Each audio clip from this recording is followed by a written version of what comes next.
All right, UFC Fight Night, Emmett versus Vallejos. Let's get into it because, man, last night was interesting. Charles Johnson versus Bruno Silva.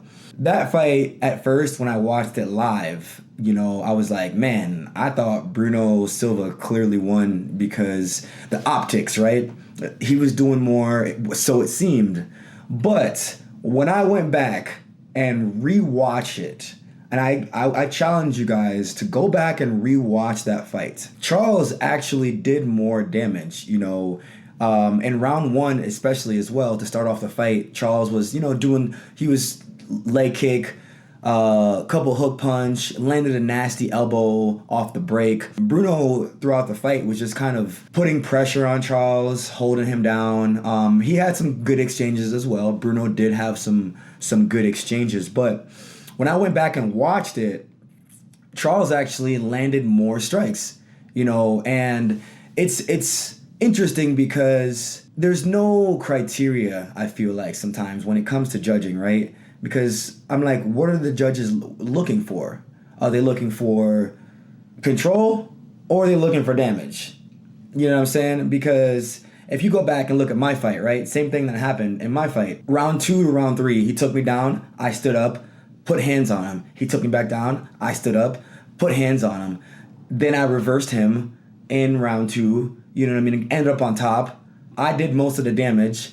And then in round 3, I did most of the damage as well. He held me up against a cage and didn't get no takedowns. But the judges awarded him the fight because he had more control time.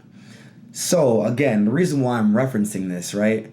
Should I have done more to win the fight? Of course. You know what I mean? I probably should have done more because I let it go to the judges. But the reason why I'm referencing this is because this fight, they scored it for Charles because Charles did more damage. I think that is what a fight should be. It's called a fight. I think damage and strikes landed should outweigh control time. But that's just my opinion. Ion Cutelaba looked incredible on the ground. And what was really confusing to me was the fight started off with Oumar Sy. He was getting some nice exchanges off in round 1, right? So I'm like, oh, okay, he's getting some good exchanges off. He was doing some teep kicks, throwing the hands. And then he went to the grappling department, which didn't make any sense to me because the first time he actually pressed Cutelaba up against the cage, and Cutelaba hip tossed him. So I'm like, okay, stay out of the grappling exchange. But nah, this man went right back to the grappling. Oumar Sy went right back to the grappling, and he just kept getting reversed. Every time he would grapple with Cutelaba, he would get reversed. So I'm like, yo, okay, clearly he thought he had better grappling than Cutelaba, and he thought that he could possibly, pull off a submission. There was a time where he actually had what it seemed like a heel hook, but it didn't phase Cutelaba. Cutelaba just kept the pressure down on his leg and was just punishing him for holding on to his leg, and eventually reversed Oumar Sy and got on top. And you know what? I don't say this very often, and I hope Oumar Sy doesn't take offense to this. But when Cutelaba got on top and wrapped up the guillotine, before he even sunk it deep, Oumar tapped. So what that tells me is he quit, and that's unfortunate. It happens, but you could tell he gave up. You know what I mean? He was trying to force heel hooks and force the grappling. So I think mentally he was a little bit out of it. And yeah, man, as soon as Cutelaba locked it up and rolled over, he tapped before it was even deep. So yeah, I think Oumar Sy quit on that one. But again, that's the fight game, man. Oumar Sy just took his second loss ever in his record. So let's see how he adjusts from here. But the question is, what's next for Ion Cutelaba? Because that looked like an impressive grappling exchange to striking, you know. Like, this is not boring. Ion, every time he was in the grappling exchange, he was ground and pounding, you know what I'm saying? So that was a great performance. But better luck next time for Oumar Sy, all right? Let's talk about the Orlbai versus Curtis fight, man. What in the world? That Orlbai, I'm sorry. First round, I'll give it to him. He did some ground, and pound. But after that, from rounds 2 and 3, Curtis did more damage. Only thing Orlbai did was hold Chris down for 2 rounds.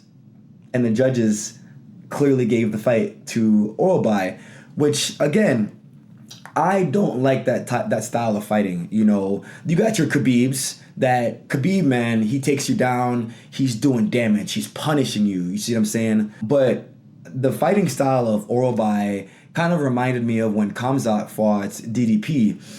It wasn't really enjoyable to watch because there was really no damage, you know. It didn't seem like Orlbai was trying to fight. It seemed like he was trying to hold and control and win the rounds that way, which not my favorite style. Not at all.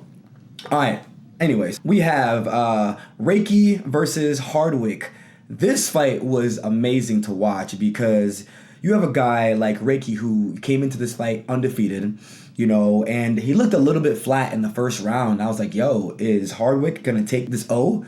You know, I thought Hardwick was going to take his 0, but Rahiki got his back taken early in round 1, and then Hardwick was putting hands on him in round 1. So I'm like, yo, this is crazy. But round 2, it seemed like Rahiki woke up a little bit and got some of that first round jitters off of him, shook the cobwebs off, because he came out in round 2, completely different fighter. It was night and day. I don't even know that was the same fighter that fought in round 1, because in round 2, man, he came out swinging, like throwing hands, and he was throwing everything with bad intentions in round 2. In round 2, he was going to the body, he was going to the head, he was, you know, landing leg kicks, landing head kicks. I was like, yo, is this the same guy? I didn't think it was the same guy. But yeah, man, he went in there and actually finished Hardwick after a really bad round 1. He turned it around and finished Hardwick. So now he's moving on to 8-0. So this guy's only 23 years old too. That's what's crazy about this. He is 23 years old. Wow. And to go in there and do that to Hardwick is crazy. What's next for Rahiki? Who does he fight next? That's the question. Who we give him? You know, we don't want to push him too fast, because you've seen it a lot of times where a lot of these guys get pushed too fast. Then they take a big loss and they can't recover from the loss. So hopefully he doesn't get pushed too fast and he takes his time to, you know, climb the rankings and get more pay. All right, moving on. We got Andre Fili versus Jose Miguel Delgado. I probably butchered the hell out of his name, but that fight, man, before I even start on that fight, I'm gonna just say that you're gonna get a completely biased opinion, because Andre Fili's my guy. Man, I love Andre. He's such a cool dude. But I thought he won that fight, man. I thought he won. Watching the fight, I was like, yo, yeah, because Andre was, you know, landing more of the shots. He got takedown. I thought, but again, I was watching it with a biased lens, because you know how it is sometimes when you want your people to win, you see everything good they're doing. So that's why I was seeing all the good things, man. I'm gonna have to go back and watch that fight. I'm going to have to go back and watch it, because I thought Andre won, you know what I mean? But clearly the judges saw it a different way. Split decision. It could have gone either way. It wasn't a robbery, but I thought Andre won. So let's move on. All right, so next up, we got Amanda Lemos versus Gillian Robertson. Yo, this is another fight that Gillian was down in the first round, and I was like, yo, Amanda Lemos, been working on her grappling, man. Not just that, yo, she hits like a truck. Amanda Lemos hits so hard. It's crazy how hard she hits because, every time she threw a strike at Gillian, it was like, pow, you can hear it connect. And you could see that it really phased Gillian a little bit in the striking department. So that was a really smart game plan.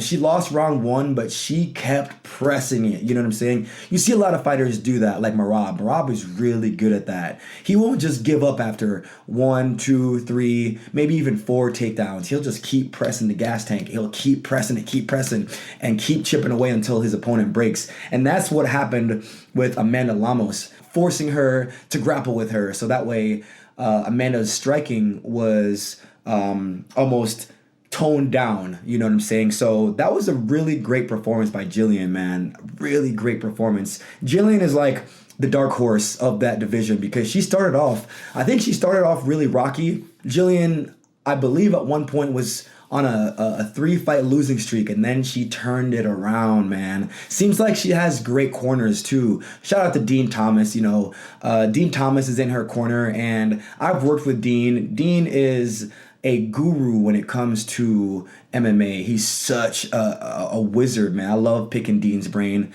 and it's great that Gillian has somebody like a Dean Thomas that she can fall back on for advice and things like that, because I've hit Dean up, you know what I'm saying? And he's given me a lot of great advice in the past. Hats off to Gillian Robertson because she went out there and did the damn thing. Now, what is next for her? I'm thinking a title shot's gotta be coming soon. What y'all think? What do you guys think? Anyways, I don't want to move on to the main event. The main event hurts my heart, man. Yo, Josh Emmett is just such, as they say, he is the salt of the earth. He is such an awesome human being. And if you get a chance to meet Josh Emmett and talk to Josh Emmett, man, he's such a cool dude, man. I've had plenty of conversations with Josh, and I thought in the pocket Josh was gonna have the bigger strikes. I think he started off slower, and Vallejos picked it up right in round 1. He was a fast starter. Josh Emmett versus Kevin Vallejos is one of those fights that sometimes you don't get a chance to really get going. And by the time you're just about to start to get going, it's too late. And it seemed like that's what happened with Josh. He started off a little slow in round 1, and Kevin Vallejos started really fast and just right out the gate, swinging, putting hands on Josh. Almost finished him in round 1. So I'm like, I'm watching the fight like, just get out of round 1, Josh. Just get out of round 1. You know what I'm saying? I'm sure a lot of y'all was thinking the same thing, like, just make it out of round 1. You know what I'm saying? And finally, like, round 1 ended, and I was just like, yes, he made it out of round 1. Oh, okay. Oh, man, he's going to put the hands, you know what I'm saying? I'm thinking like, okay, round 2, he's going to get his wits about him and really let the hands go, because that's Josh Emmett's greatest asset, is how much power he has in his hands. So I thought, you know what I mean, blow for blow, Josh Emmett. You got the F-150 versus the semi-truck. So I'm thinking the semi-truck going to run through, but, I don't think Josh recovered fully from round 1, and round 2 was still a little slow, and eventually Kevin Vallejos got the finish, which was sad, because, man, I love Josh Emmett. He's just such a cool dude. But yeah, overall there was some good fights on the card, some not so good fights. Again, Orlbai versus Curtis. Don't like his style, I'm just gonna say it. But other than that, man, great fights. Well, guys, that's all for today. UFC flyweight Ode Osbourne, the Jamaican sensation here, out.